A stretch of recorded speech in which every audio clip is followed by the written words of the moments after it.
Hi guys, so I wanted to take you through your plow pose today. The plow pose can be quite difficult, so let's start by warming our bodies up and then we will work on a couple of alternatives for plow pose.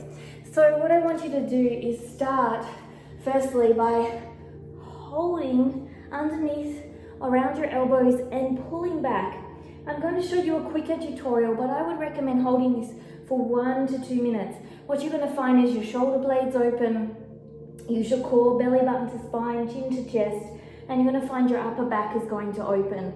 And this is going to be really good for the plow pose.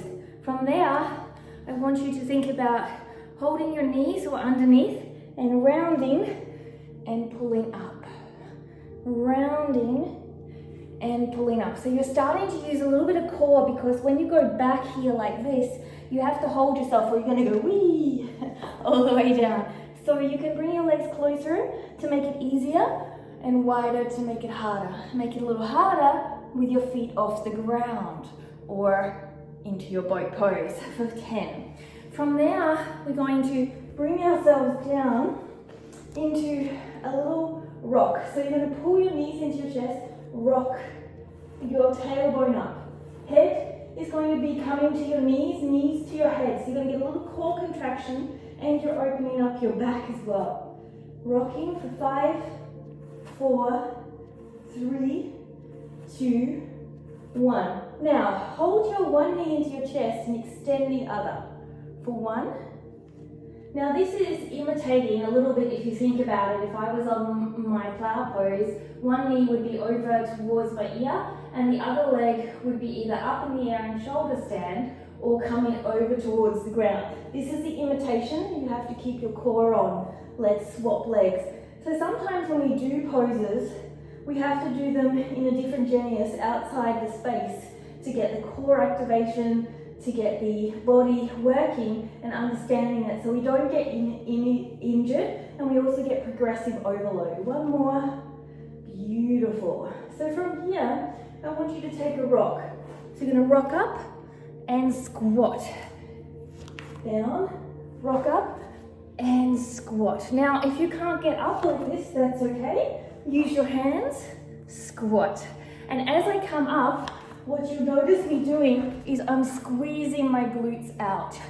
So I'm getting a nice hip activity. I'm getting a core activity from getting up. Now remember, if you're rocking, use your hands, push up and squeeze. One more. Okay. And up. Beautiful. We're going to come down and we're going to rock from side to side here.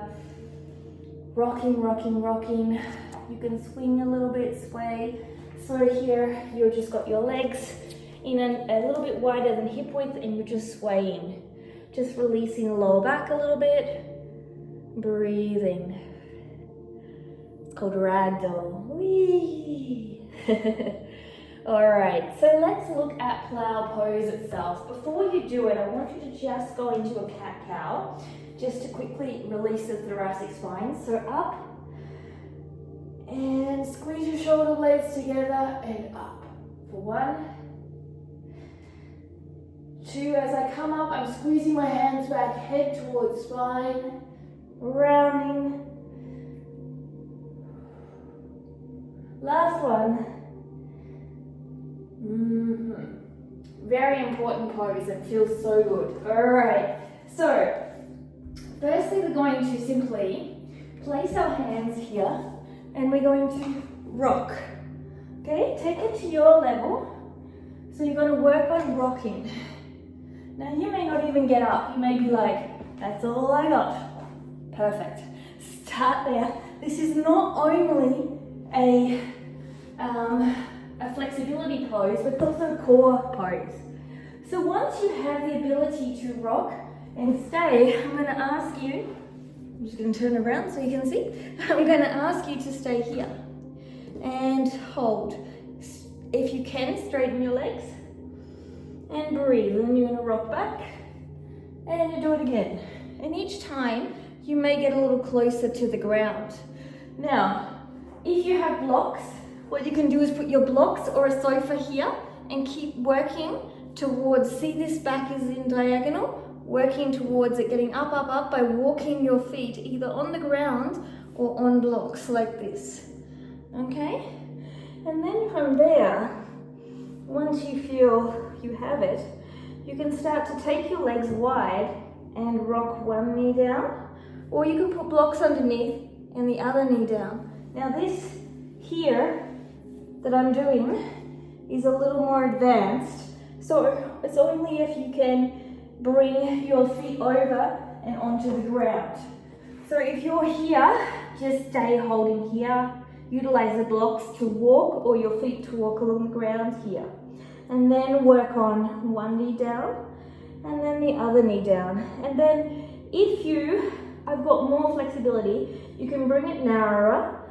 Your chin comes to your chest and you can bring both knees down. And you can also bring your hands around your bottom and use your core to hold here as well. But those are more advanced. So start at the beginning and work your way up.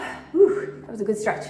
And keep on enjoying the process of it. Eventually, you'll grow to places that you never knew. Thanks for joining me. Don't forget to subscribe and thumbs up. See you next time. Comment below if there's a pose that you want a tutorial or something you want a tutorial on. Namaste.